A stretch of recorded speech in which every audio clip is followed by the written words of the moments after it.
see a lot of people who are trying to achieve certain goals, or it's not even usually in the grand scheme of things, it's usually a micro topic. It's usually in these micro moments, right? So, in these little moments when you need to, let's say you're someone who's not good with technology, that's what you believe and you confess to yourself, and you're trying to solve some issue on your laptop.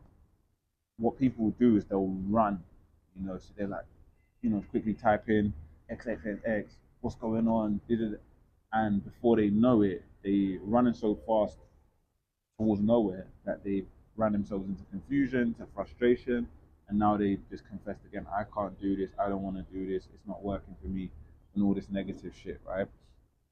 And this is the problem. This is the problem because you haven't taken your time, you haven't slowed down. And like I said, if you slow down, like in a minefield, you're able to do the correct analysis.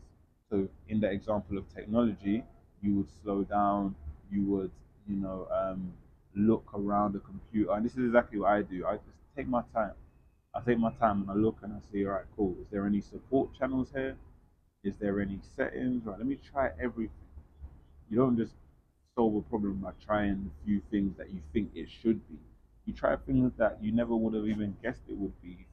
You try things that are just look completely foreign. You look around, all the buttons at any given time, one screen only has so many buttons you can click on. So one of these buttons is going to lead to another button that's going to lead to the answer somehow, some way, right? And that is how you problem solve. That's the art of deductive reasoning. That's the art of solving problems. And I find that many people, because of the anxiety and stress of everyday life, are stuck in a rat race, literally. And when we talk about the rat race, we're usually just talking about like money and working for money. But when I think of rat race, I'm not just thinking of that. I'm thinking about literally rats and mice scurrying, scurrying around at thousands of miles per hour, just going everywhere and anywhere, and they end up in these places, these houses they're not meant to be, where now they're being, hunted and they're being killed at mass because of just that scurrying and running around.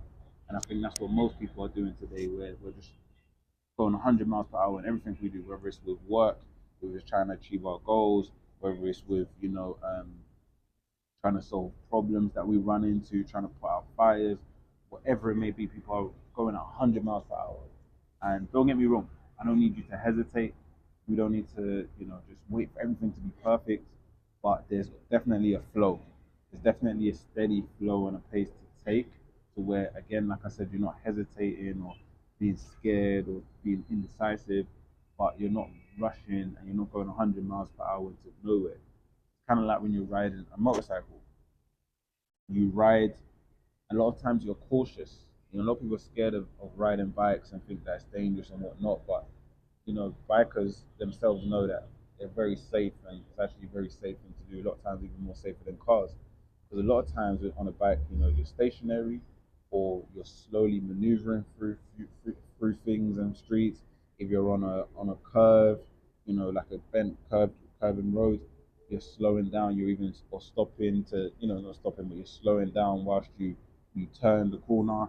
And what you do is when you find a straight patch, where you can see it's open, there's no obstructions, it's clear, it's straight, it's not curving, then you accelerate at full speed. And that's when you hear the bikers go off and room, and you just hear that speed and that power, and it's like flipping out.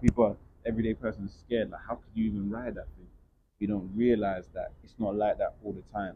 And I think that's the balance of which that like I like to move in life to where I'm maneuvering cautiously and smartly around situations and making sure I'm making the right decisions. I'm putting my efforts in the right places. And then when I see an opening, when I see something is a clear road, then I'm going full speed ahead. Then I'm going fully hard at it. Then I'm going all in, no breaks, working hard. You understand? But you have to know when to slow down, take your time. So this is just a bit of a mindset one for today. I hope you've made some sense of it, and you should like, share, and subscribe because you're going to get a lot more of these.